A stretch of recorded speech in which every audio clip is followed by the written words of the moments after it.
নমস্কার, আপনারা দেখছেন ভয়েস অফ বাঁকুড়া। বাঁকুড়ার সব খবর, সঠিক খবর সবার আগে।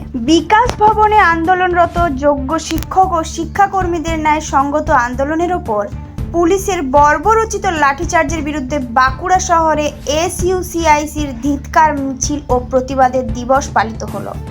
দলের নেতারা বক্তব্য রাখেন। প্রতিবাদ দিবস পালন করুন।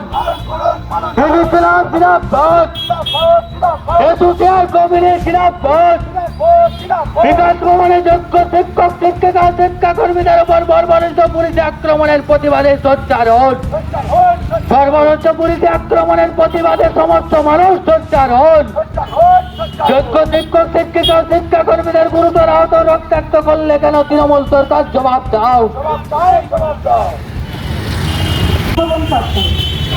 এই পরিস্থিতির উদ্ভব কেন হলো সেটা আপনারা সকলেই মোটামুটি জানেন। গত 23 এপ্রিল সুপ্রিম কোর্টের রায়ে চাকরিহারা হয়েছেন প্রায় 36,000 শিক্ষক শিক্ষিকা, যার মধ্যে এবং শিক্ষাকর্মীরাও, যার মধ্যে প্রায় 19,000 শিক্ষক শিক্ষিকা এবং শিক্ষাকর্মীদের বিরুদ্ধে কোনো অভিযোগ প্রমাণিত নয়। এরকম 19,000 শিক্ষক শিক্ষিকা এবং তাদের পরিবারকে যখন সর্বশান্ত করে দেওয়া রাষ্ট্রীয় চক্রান্তকে একেবারে করে ফেলা হচ্ছে, এরকম একটা ষড়যন্ত্রকে বাস্তবায়িত। এই ধরনের গুরুত্বপূর্ণ খবর সবার আগে পেতে আমাদের চ্যানেল সাবস্ক্রাইব করুন আর ভিডিওটি শেয়ার করতে ভুলবেন না।